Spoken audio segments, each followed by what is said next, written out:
Hi friends, மாயா சீனு சீரியலை பற்றி தான் நம்ம அந்த வீடியோக்குள்ளே பார்க்க போகிறோம். வாங்க நம்ம வீடியோக்குள்ளே போகலாம்.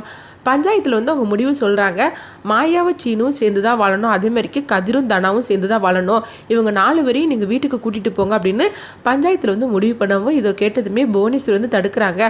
அது கண்டிப்பாக முடியாது அப்படின்னு சொல்லும் போது, அது எப்படிமா நீங்கள் முடியாதுன்னு சொல்ல முடியும், சொல்ல போனாக்கி அவங்களே சேர்ந்து வாழ்கிறோன்னு சொல்லிட்டு சம்மதிச்சிட்டாங்க, அதுக்கப்புறமா நம்மளால் எப்படி பிரிக்க முடியும், அதனால அவங்க இந்த 2 பேரையும் 2 ஜோடிகளும் நான் சேர்த்து வச்சாச்சு, அதே மாதிரிக்கு வீட்டுக்கும் அவங்கள நீங்கள் அழைச்சிட்டு போக தான் செய்யணும் அப்படின்றதாங்க.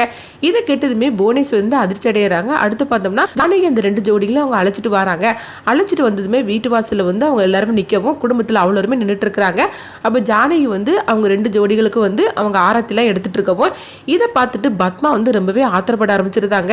அண்ணி, உங்களுக்கு எவ்வளோ தைரியம் இருந்தால் இவங்களுக்கு நீங்கள் ஆரத்தி எடுத்திருப்பீங்க, ஆரத்தி எடுத்தது மட்டும் இல்லாமல் வீட்டுக்குள்ளே போக சொல்லிருப்பீங்க அப்படின்னு சொல்லும் போது, அப்போ ஜானகி சொல்கிறாங்க, இதில் என்ன தப்பு இருக்குது, அதான் பஞ்சாயத்துலேயே முடிவு பண்ணிட்டாங்களா, அதுக்கப்புறமா நம்ம அவங்கள வீட்டுக்குள்ளே தானே நம்ம அழைச்சிட்டு போனோம் அப்படிங்கவும், ஆமா நீ நல்லா சொல்லுவீங்க, என்ன இருந்தாலும் சரிதான், மாயா உங்கள் தங்கச்சி பொண்ணு இல்லை, அதுக்காக இந்த மாதிரிக்கு பேசிட்டு இருக்கிறீங்க, ஆனால் இவளால் பாதிக்கப்பட்டது ஏன் புருஷன் தானே, அவர் தானே இன்னைக்கு உயிருக்கு ஆபத்தான நிலைமையில இருந்துட்டு இருக்கிறாரு, அவரால் நான் தானே இன்னைக்கு கஷ்டப்பட்டுட்டு இருக்கிறேன், இது எல்லாரோட நிலைமைக்கு அவ தானே காரணம், அது மட்டும் இல்லாமல் கதிருக்கும் தனாவுக்கு கல்யாணம் பண்ணி வச்சிருக்கிறா, அதுவும் இவ ஆசீர்வாதம் பண்ணி தாலி எடுத்து கொடுத்துருக்கிறா, அப்போ இவளுக்கு எவ்வளோ தைரியம் இருக்கணும், இவளையே நீங்கள் வீட்டுக்குள்ளே கூப்பிடுறீங்க, சீனு நீ ஏன்டா இவளை அதாவது இவ கூட வாழ்றேன்னு சொல்லிட்டு நீ பஞ்சாயத்தில் முடிவு பண்ணி சொன்ன, உனக்கு யார் இப்படி சொல்ல தைரியம் கொடுத்தது, நான் தான் இவளை வீட்டுக்குள்ளே சேர்க்கக்கூடாது அப்படின்னு இருக்கிறேன், அப்புறமா எதுக்காக இவ கூட நீ வாழறேன்னு சொல்லிட்டு பஞ்சாயத்தில் முடிவு பண்ணி சொன்ன அப்படிங்கும்போது உடனே சீனு எதுவுமே பேசாமல் இருக்கிறாங்க. இப்போ பத்மா சொல்கிறாங்க, உண்மையை சொல்லு சீனு அப்படிங்கும்போது இப்போ சீனு சொல்லிடுறாங்க, அத்தை தான் இப்படிலாம் சொல்ல சொன்னாங்க அப்படின்னு சொல்லிட்டு ஜானகிட்ட அவங்க சொல்லவும் இதை கேட்டதுமே பத்மாவும் ரகுவரன் குடும்பத்தில் அவ்வளோ அதிர்ச்சி அடைகிறாங்க.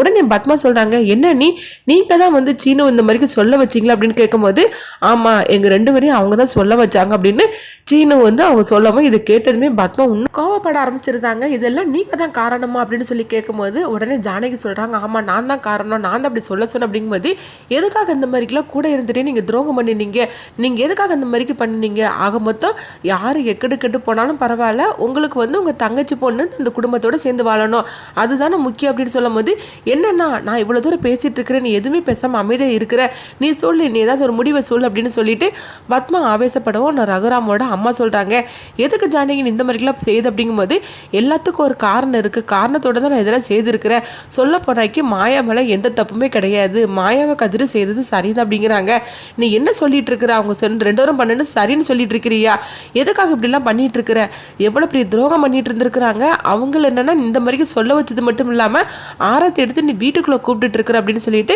ரகுராமோட அம்மாவும் ஜானகி போட்டு திட்டிகிட்டு இருக்கும்போது பத்மா ரகுராமத்தை சொல்கிறாங்க, என்னன்னா இவ்வளோ தூரம் அங்கே நடந்துட்டு இருக்குது, நீ எதுவுமே பேசாமல் அமைதியாக இருக்கிற அப்படிங்கும்போது, அப்போ ரகுராம் சொல்கிறாங்க, நான் ஒரு முடிவு எடுத்தாச்சு அப்படிங்கும்போது, என்ன முடிவு எடுத்திருக்கிறாரு அப்படின்னு சொல்லிட்டு எல்லாருமே அவளோட பார்த்துட்டு இருக்கிறாங்க. பத்மா, நீயும் சரி உன் பையனும் சரி இன்னும் இந்த வீட்டில் இருக்க வேண்டாம், நீங்கள் 2 பேரும் வீட்டை விட்டு போங்க அப்படிங்கிறாங்க. இது கிட்டதுமே பத்மாவும் சீனுவும் அதிர்ச்சி அடைகிறாங்க. என்னன்னா நீங்கள் அவளை ஏதாவது செய்வீங்கன்னு பார்த்தாக்கி நீங்கள் என்னன்னா என்னையும் என் பையனை வீட்டை விட்டு போக சொல்கிறீங்க, இதுதான் நீங்கள் சொல்கிற தீர்ப்பு அப்படின்னு சொல்லும்போது, அப்போ ரகுராம் சொல்கிறாங்க, நாங்கள் உங்கள் 2 பேரையும் போக சொன்னதுக்கு ஒரு காரணம் இருக்குது, ஏன்னா மாயா நம்மளும் இந்த வீட்டில் நான் சேர்க்க மாட்டேன், மாயாவை அழைச்சிட்டு நீங்கள் 3 பேருமே வீட்டை விட்டு போங்க அப்படிங்கும்போது, இது கிட்டதுமே பத்மா சொல்கிறாங்க, அண்ணா ஏன் என்ன இப்படிலாம் பேசிகிட்டு இருக்கிற, சொல்ல போனாக்கி கல்யாணம் ஆனது பிறகு கூட நான் என் மாமியார் வீட்டுக்கு போகாமல் இதுதானே என்னுடைய வீடு உலகம்னு சொல்லிட்டு நான் வாழ்ந்துக்கிட்டு இருக்கிறேன், ஆனால் இந்த மாயாவுக்காக நான் இதுக்காக இந்த வீட்டை விட்டு போகணும், நான் என்ன தப்பு பண்ணேன்னு, அவள் பண்ண தப்புக்கு அவளை நீங்கள் வீட்டை விட்டு போக சொல்லுங்க, நானும் என் பையனை என்ன தப்பு பண்ணணும், எங்களை எதுக்காக போக சொன்னீங்க அப்படிங்கவும் இது கேட்டதுமே ரகுராம் ரொம்பவே ஆவேசத்தோட பேச ஆரம்பிச்சிருந்தாங்க. ஆமாம், இந்த மாயா என்ன இருந்தாலும் சரிதான், சீனு கூட தான் நம்மளும் இருக்க போறா, அப்படி இருக்கும்போது இந்த துரோகி என் வீட்டில் இருக்கக்கூடாது, என் பொண்ணோட வாழ்க்கையை அழிச்சவா இவளோட கால் பதம் நம்மள என் வீட்டுக்குள்ள வரக்கூடாது, அதனால தான் நீங்கள் 3 பேருமே இந்த வீட்டை விட்டு போயே தான் தீரணும் அப்படின்னு ரகுராம் ரொம்பவே ஆவேசத்தோட பேசவும் கேட்டு ஜானகி ரொம்பவே ஆவேசப்பட ஆரம்பிச்சிருந்தாங்க. என்னங்க நீங்கள் இந்த மாதிரிக்கு முடிவு எடுத்திருக்கிறீங்க, மாயா அதுக்காக வீட்டு விட்டு போகணும், சொல்ல போனக்கி மாயா மேலேயும் கதிர் மேலே எந்த தப்பும் கிடையாது, நான் இப்போ என்ன நடந்துச்சுன்னு உண்மையை சொல்லட்டுமா அப்படிங்கவும் உடனே மாயாவும் கதிரும் தடுக்கிறாங்க. நீங்கள் எந்த உண்மையும் சொல்ல வேண்டாம், சொல்ல போனக்கி நான் வீட்டை விட்டு தானே போகணும், நான் வீட்டை விட்டு போயிருது அப்படின்னு மாயா சொல்லும் போது, நீ ஒன்றும் வீட்டை விட்டு போக வேண்டாம், நீ எந்த தப்புமே பண்ணலை அப்படிங்கிறாங்க. உடனே ரகுராம் ஜானகிட்ட சொல்கிறாங்க, ஜானகி இது நான் எடுத்த முடிவு, சொல்ல போனக்கி நம்ம 2 பேருக்கு கல்யாணம் முடிஞ்சு இவ்வளோ வருஷத்தில் நீ என்னை எதிர்த்து பேசினதே கிடையாது. அதனால இந்த மாயா வந்து வீட்டை விட்டு போய் தான் தீரணும். என் பொண்ணோட வாழ்க்கையை நாசம் பண்ணினவளுக்கு இந்த வீட்டில் இடம் கிடையாது அப்படின்னு சொல்லவும் உடனே ஜானகி வந்து எதிர்க்க துணிஞ்சிட்டாங்க. இல்லைங்க, நீங்கள் எடுத்த முடிவு தப்பு. நான் வந்து இத்தனை வருஷத்தில் உங்களை எதிர்த்து பேசுனதே கிடையாது. ஆனால் இன்னைக்கு நான் எதிர்த்து பேசுதேன். நீங்கள் எடுத்த முடிவு மிகப்பெரிய தப்பு. இதுக்கு நான் ஒத்துக்கவே மாட்டேன். மாயா அந்த வீட்டில் தான் இருப்பா அப்படிங்கிறாங்க. இப்படி ஜானகி பேசுனதுமே குடும்பத்தில் உள்ள அவ்வளோருமே அதிர்ச்சியோட பார்த்துட்டு இருக்கிறாங்க. ஏன்னா ஜானகி இன்னைக்கு வரைக்கும் ரகுராமை ஏற்று ஒரு வார்த்தை கூட பேசுனது கிடையாது. ஆனால் இந்த விஷயத்தில் மாயாவுக்காக இந்த அளவுக்கு சப்போர்ட் பண்ணி ஜானகி பேசுகிறா அப்படின்னு சொல்லிட்டு எல்லாருமே அதிர்ச்சியோட பார்க்குறாங்க. அப்போ ரகுராம் வந்து ஜானகிட்ட கேட்குறாங்க, என்னை எதிர்த்த வந்து மாயா அந்த வீட்டில் தான் நீ வப்பி அப்படிங்கும்போது, ஆமாங்க மாயா அந்த வீட்டில் தான் இருப்பா. நீங்கள் என்ன சொன்னாலும் சரி தான், மாயாவை நான் அந்த வீட்டை விட்டு அனுப்பவே மாட்டேன்.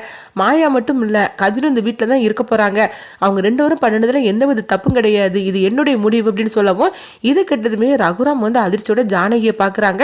ஏன்னா அவங்க வந்து 2 பேரும் கல்யாணம் முடிஞ்சு இத்தனை வருஷத்தில் ஒரு நாள் கூட ஜானகி வந்து ரகுராமை எதிர்த்து பேசுனதும் கிடையாது.